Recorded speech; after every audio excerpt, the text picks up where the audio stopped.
Zicht op het bos voor elke Surinamer. Dat is het doel van deze webserie Busitaki. Hoe kunnen wij onze bijdrage leveren om meer bewustzijn te creëren? De migrantengroepen hebben ook wel een belangrijke bijdrage geleverd aan eigenlijk het natuurlandschap van Suriname. Suriname is een geweldig land. Ik leer nog steeds van andere bevolkingsgroepen. Niet alleen maar van de inheemse, van de Marons, van de Javanen, van de Hindustanen. Onze filosofie, wij leven met het bos, wij zijn het bos, wij moeten het bos beschermen. In deze aflevering gaan wij het hebben over hoe wij hier ook samen kwamen, met als uitgangspunt het bos.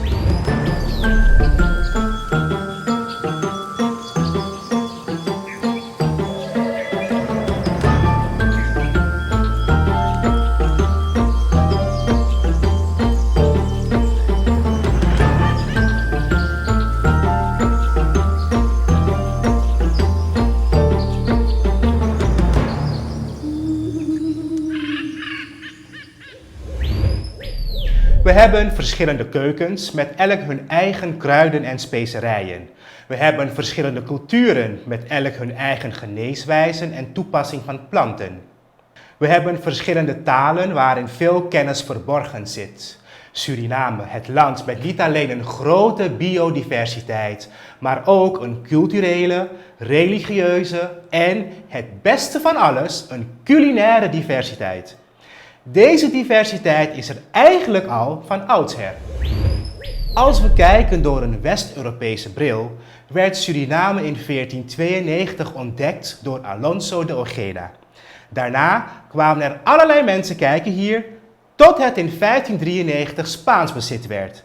Vervolgens werd het weer even Engels en in 1613 zetten de Nederlanders voet aan wal.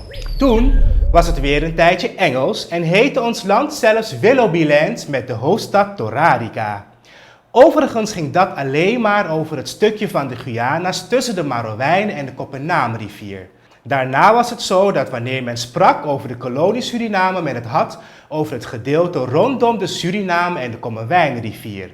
Suriname heeft dus verschillende groottes gehad, evenals diverse West-Europese culturele invloeden. Spaans, Engels, Frans, Nederlands en Portugees. De Portugese Joden zetten vanaf 1640 voet op Surinaamse bodem. Wat als we kijken door onze eigen bril? Kijkend door onze eigen bril zien we dat het gebied dat wij nu kennen als Suriname een geschiedenis heeft die wel teruggaat tot 10.000 jaar geleden. Dat weten wij door archeologische vondsten waarvan er laatst weer eentje is gedaan in de buurt van een van onze mijnen. Wij probeerden eigenlijk in vrede te leven en geen ruzies te maken.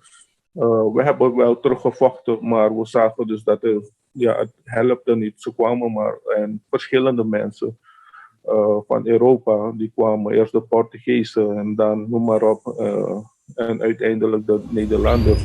De West-Europeanen stichten plantages. We werden een plantagekolonie met als doel te produceren ten behoeve van het moederland.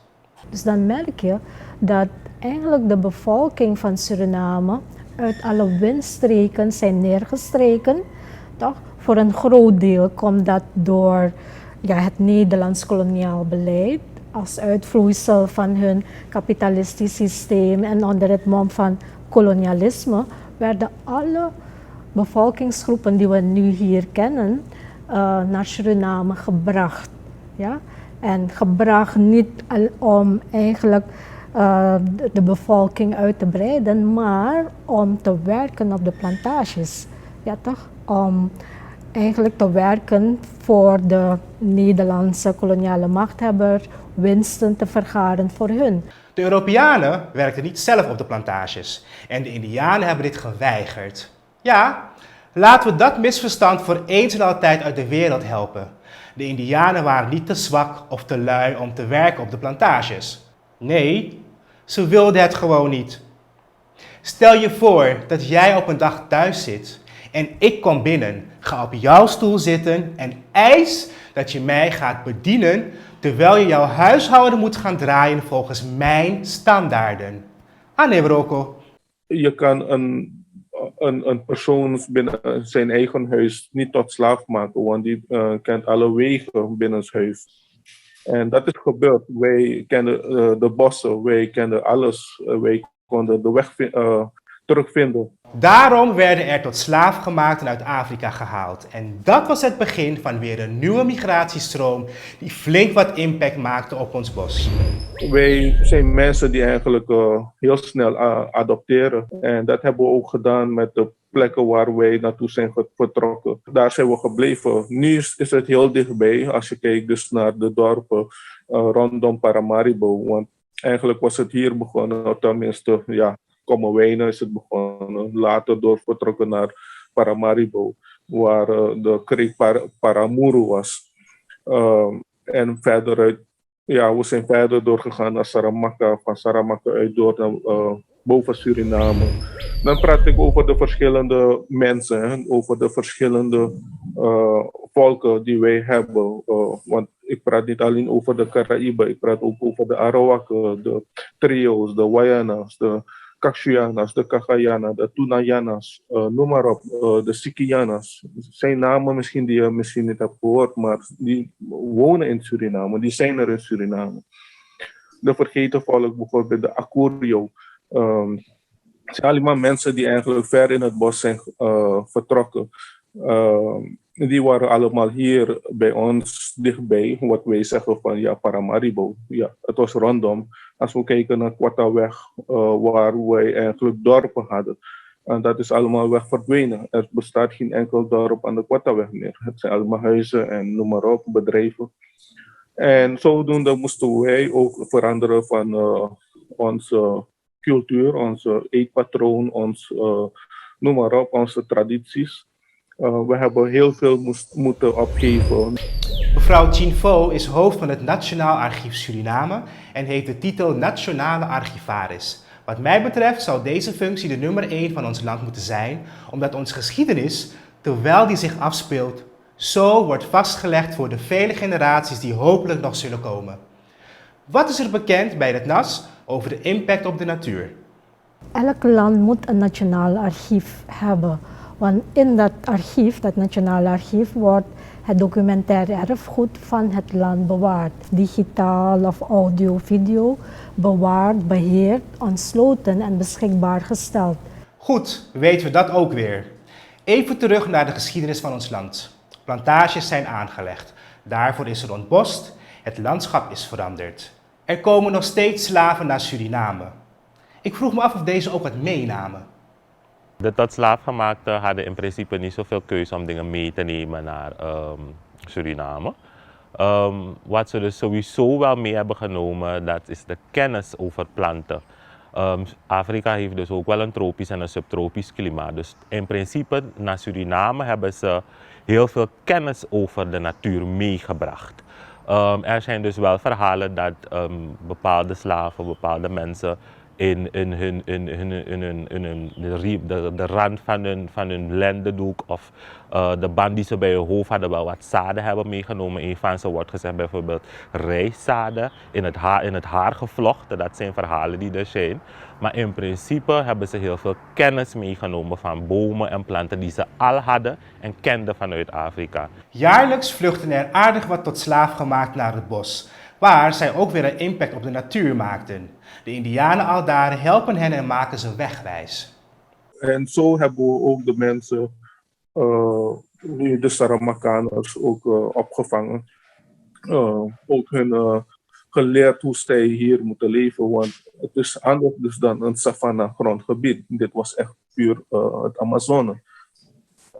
En dat hebben ze ook moeten adopteren. Zij zijn ook precies zoals wij inheemse, maar natuurlijk met hun eigen tradities en cultuur hebben ze dat ook moeten adopteren. En dat is nu, daarom zijn ze nu daar, de Saramakaners. En nog steeds, geloof me, nog steeds hebben ze een band met de inheemse.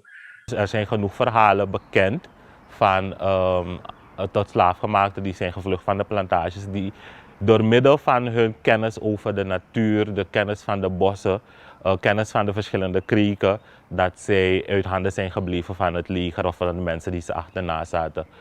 We gaan fast forward naar 1863. De slavernij wordt afgeschaft. Toch het feit dat men zegt uit humanitaire overwegingen werd het systeem van slavernij afgeschaft, dat klopte helemaal niet. Dat is helemaal niet waar. Het voldeed niet meer en er waren allerlei andere redenen, bijvoorbeeld de industriële revolutie, machines werden ontdekt en het was veel goedkoper om met die machines hun plantages te bewerken. In Suriname, dus voor de Nederlandse koloniën, gebeurde dat pas later, maar het was niet uit humanitaire overwegingen dat het systeem van slavernij werd afgeschaft. Het was niet meer winstgevend om 35.000 man eigenlijk te verzorgen, want er moest voor voeding gezorgd worden, kleding en noem maar op. De voeding was niet gezond, maar dat kostte de planter en de plantage-eigenaar ook heel veel geld. Als je vergelijkt die balans tussen de vrije mensen en de niet-vrije mensen, een slavenmacht van 35.000 tegenover misschien maar 4.000 witte mensen of vrije mensen. Als al die 35.000 mensen in opstand zouden komen, dan heb je geheid echt wel een probleem daar. Dus dat was ook wel een zorgpunt voor de koloniale machthebbers, maar tegelijkertijd voldeed het systeem van slavernij niet meer in hun economisch systeem. Oké, de tot slaafgemaakten moesten nog 10 jaar doorwerken op de plantages. Vanaf 1873 komen er dus andere groepen om op de plantages te werk worden gesteld. De Hindoestaanse contractarbeiders die arriveerden hier in Suriname tussen 1873 en 1916. En het waren dus 35.000 personen die werden geworven om op die plantages te werken. 32.965 Javanen zijn tussen 1890 en 1939 hierheen gebracht. Ik moet wel vermelden, vanaf 1930 tot 1939 waren het geen contractarbeiders, maar vrije immigranten. En natuurlijk daarvoor, voor de Hindoestanen, voor de Javanen, hadden we de Chinezen. Die kwamen al rond 1858 tot 1874. Voor de afschaffing van de slavernij werden de Chinezen al hierheen gehaald. En er was een totaal aantal van 2630 Chinese immigranten die naar Suriname werden gehaald. Het waren eigenlijk meer proefzendingen uit Macau, uit Hongkong. Alleen om na te gaan of ze toch wel naast de slaafgemaakten ook deze Chinese contractarbeiders op de plantages konden laten werken. De boeren kwamen in 1845. Die boeren zijn vanuit Groningen hebben ze zich gevestigd aan de rand van Paramaribo en daar hebben ze ook aan landbouw gedaan. We hebben ook de Libanezen. De Libanezen zijn uit Libanon, uit Syrië gekomen. Wat was nou de impact van deze groepen op de natuur? Namen ze ook planten of dieren mee? Zij hebben in principe hun normen, waarden meegenomen. Hun culturele bagage hebben ze met zich meegenomen. Niet alleen maar hun intellectuele, culturele bagage. Ze hebben natuurlijk ook wel zaadjes meegenomen, plantjes, bladeren. Want deze volken die werkten eigenlijk meer met kruiden. Hè? Nadat 1925 de Javanen arbeiders of de contractarbeiders naar Suriname zijn gebracht als vrije wil. En daar brachten ze medicinale kruiden. In totaal heb ik 33 soorten kunnen bemachtigen. Puyang, dat noemen we in het Nederlands de olifantengember. En dat zijn grotere gember. En van daaruit maken we ook medicinale kruiden. De andere zijn Tlingo, dat is een soort parfumstengel. Daar maak je ook medicinale kruiden. Dan heb je Temo Ireng, Temo Lawa, Temo Sengir, Temo Kunci, Temo Putih, Chai Merah. Dus al zijn medicinale kruiden die van de Javaanse afkomst naar Suriname zijn gebracht. De medicinale planten die zij hebben ontdekt hier zijn een paar, niet van de Javaanse afkomst, maar van de Hindoestanen. Dat zijn de kurkuma. En die Hindoestanen brachten dat toen. Dat is tijdens de reis van de Lalarook. Helaas hebben wij geen document documentatie kunnen zien waar de Hindustanen ook hun medicinale planten hebben gedocumenteerd. Wel kunnen we tot de dag van vandaag weten, ze hebben tulsi, ze hebben neem, ze hebben die jammu-boom, die paarse zo, dat is ook van India gekomen. En de kurkuma. Dus wat de Javanen hier hebben kunnen vinden, is een soort samenwerking met de Hindustanen toen. En daaruit hebben ze een paar kunnen gebruiken als medicijn. Mijn voorouders hebben zo'n 36 planten meegenomen. Ik heb ook de laatste tijd, sinds ik Ayurveda ken, heb ik 5 bijzondere planten meegenomen die niet bestonden in Suriname. En wat meneer Santare zegt, het klopt. Het is niet alleen cultureel, maar ook de Surinaamse landschap is veranderd door die multiculturele systeem. Al deze groepen kwamen uit gebieden met een soortgelijk klimaat. Droeg dat bij aan een thuisgevoel, herkenden zij planten of kruiden van thuis in de natuur hier. Als je Indonesië zou pakken, dan zitten ze gelijk met de evenaar. Dan zie je Suriname komt ook voor, is tropisch. Dus in hun veronderstelling, toen ze zijn geronseld, zijn ze hier, dan denken ze bijna hetzelfde als het bos dat ze in Indonesië zaten. Naarmate ze beginnen erachter te komen waarvoor ze hier kwamen, ze zijn gekomen om koffie, suiker, tabak te planten. In Indonesië hebben we hetzelfde ook.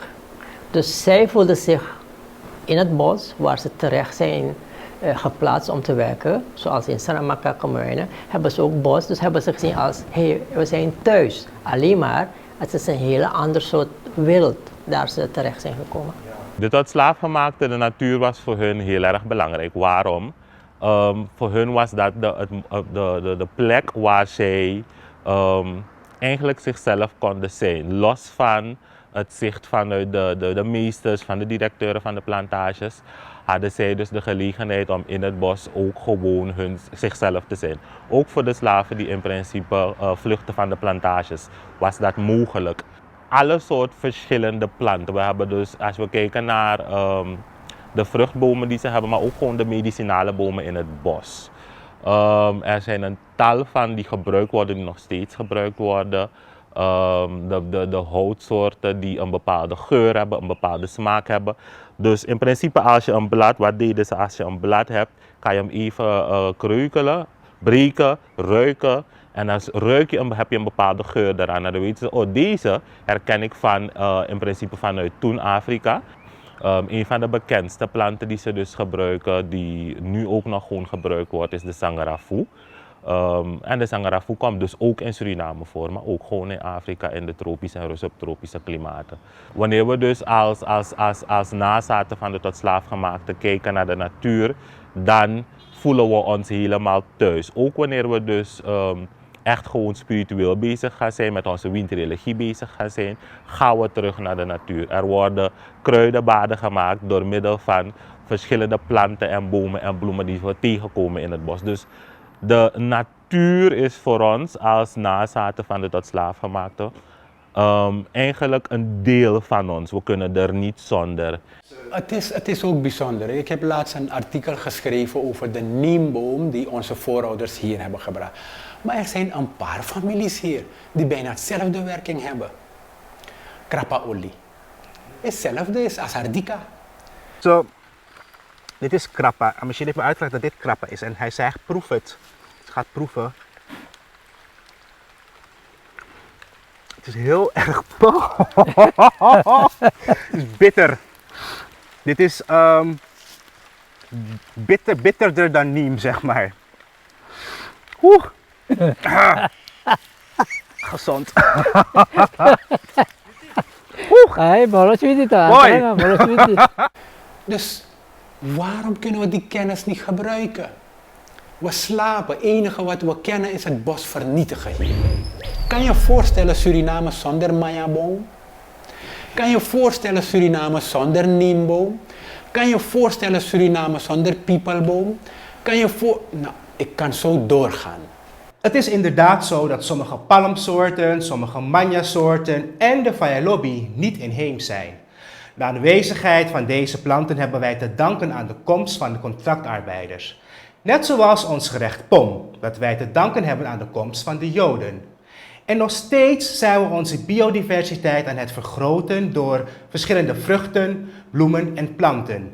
Denk aan dragonfruit, aardbeien, basilicum en allerlei andere kruiden die wij tegenwoordig ook hier verbouwen en gebruiken. Je kan zeggen dat de koloniale impact op onze natuur tot op de dag van vandaag nog geldt. Immers gaan wij regelmatig naar de cultuurtuin, de palmentuin en de verschillende plantages die in ere zijn hersteld. Wij proberen Palmentuin weer terug te krijgen, maar het is een heilige plek voor ons. We zeggen altijd hoe wij hier ook samenkwamen. Maar dat is verleden tijd, onze samenkomst. Alsof wij op dat punt zijn blijven hangen. En je kan het verleden niet in ere herstellen. Je kan alleen maar werken aan een betere toekomst. Dus zou het niet mooi zijn als wij vanaf nu zeggen: wat fijn om samen hier te zijn.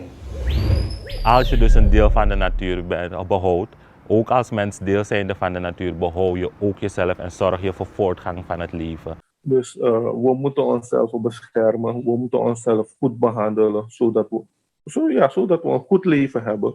En zodat onze kinderen ook daarvan kunnen genieten.